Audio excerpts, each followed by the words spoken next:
The film Sidekicks was released in 1992. The opening scene shows a woman being held hostage by the villain. The hero arrives in an all-white suit and defeats an entire army of thugs. He has a sidekick, dressed in a matching suit, who assists him in the fight. In the end, they rescue the damsel in distress and save the day. When the hero removes his mask, we see that he is the superstar actor Chuck Norris, and his sidekick is a teenager named Barry. Suddenly, Barry wakes up in his classroom, realizing that the fight was just a dream. His classmates laugh at him, which triggers an asthma attack. Barry is an introverted, asthmatic boy who is often bullied at school. He spends his days creating fantasies in his head, usually about being Chuck Norris's sidekick. In his fantasies, he possesses superhuman strength and confidence, everything he lacks in real life. Most of the time, he imagines fighting his real-life bullies to protect his favorite teacher, Noreen. She is concerned about Barry's frequent daydreams and his decreasing attention span. After school,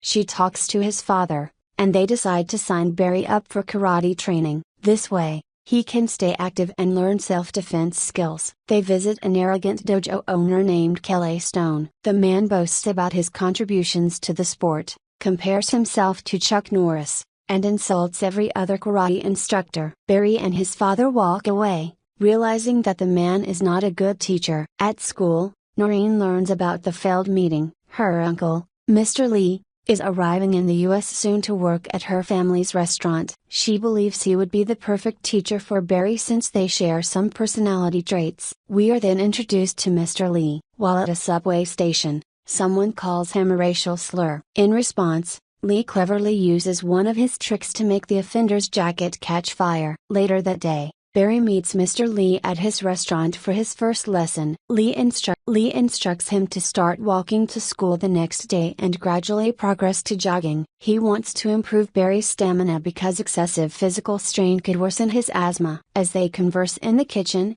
Barry's father and Noreen are outside, enjoying a meal together. Mr. Gabusi lost his wife 10 years ago and has been single ever since. Noreen seems interested in him. Suddenly, a group of thugs arrives at the restaurant and starts causing trouble. Lee is called outside to handle the situation. He pretends to be drunk and proceeds to defeat the thugs. Until now, Barry was skeptical, but he is finally excited to learn how to fight. The next day, Barry walks to school but gets distracted by another daydream. This time, he and Chuck Norris are soldiers saving Noreen from terrorists. They perform absurd stunts and eliminate all the enemies before Barry snaps back to reality. On the way, a kind classmate, Lauren, offers him a ride, but he declines. Lauren is aware of Barry's condition and is concerned about him. In class, the history teacher asks a popular student, Randy, a question. When he fails to answer, the class laughs at him. A minute later,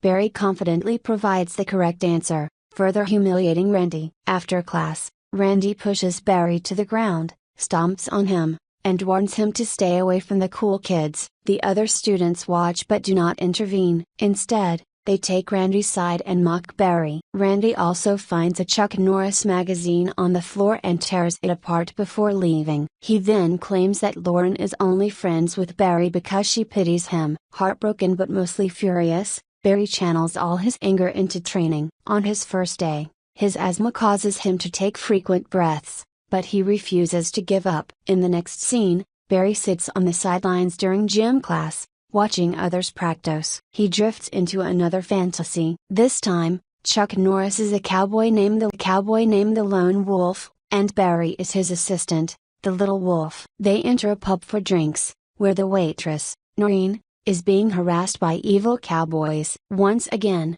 the duo saves her after defeating the thugs. Suddenly, Barry's gym teacher pulls him out of his fantasy and scolds him for not paying attention. As punishment, he is asked to climb a rope. Everyone in class knows Barry is the least athletic, and they prepare to laugh at him. However, he surprises everyone by climbing to the top. After school, he and Lauren walk home together. Barry takes the opportunity to tell her that he has a crush on her. However, Lauren responds that she only sees him as a friend. This confirms that Randy was right, as she is only friends with him out of pity. Heartbroken, Barry runs home, triggering an asthma attack. This, in turn, causes him to dream of another scenario in which his gym teacher, now a villain, is suffocating him with chains. When Barry wakes up, he is in an ambulance being rushed to the hospital. Lee and Noreen visit him to check if he is okay. The doctor says his lungs look fine, making the asthma attack unexpected. Lee seems to understand the issue and applies a special ointment to Barry's chest. Over time,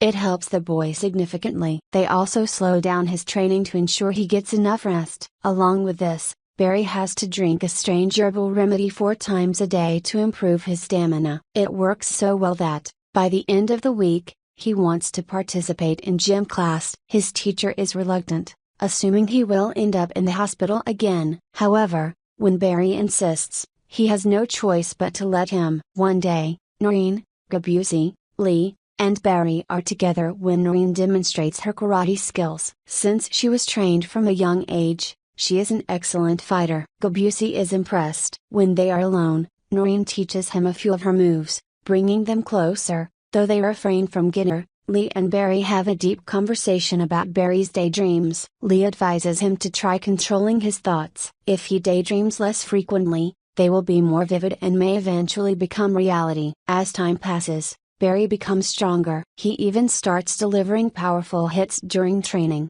prompting Lee to be more cautious. Lee notices that Barry has stopped using his inhaler, proving that his endurance has improved significantly. Meanwhile, his classmates remain unaware of his progress. As a result, Randy makes the mistake of insulting him again. This time, Barry stands up for himself and insults Randy back. Enraged, Randy attacks him, but Barry fights back, shocking everyone. The fight continues until their gym teacher intervenes. A few days later, Lauren approaches Barry, praising his fighting skills. She also asks him out on a date to the zoo that weekend. Barry happily agrees, forgetting that she had rejected him not long ago. The film progresses with Barry overcoming his weaknesses, training harder, and eventually competing in a karate tournament. With the help of Lee, Noreen, and even Chuck Norris himself, Barry defeats Randy in a tiebreaker match by breaking an entire stack of bricks in a single strike, making his team the tournament champions. In the final scene, Chuck and Barry talk about the tournament. Barry thanks his hero, realizing that he no longer needs to live in fantasy as his dreams have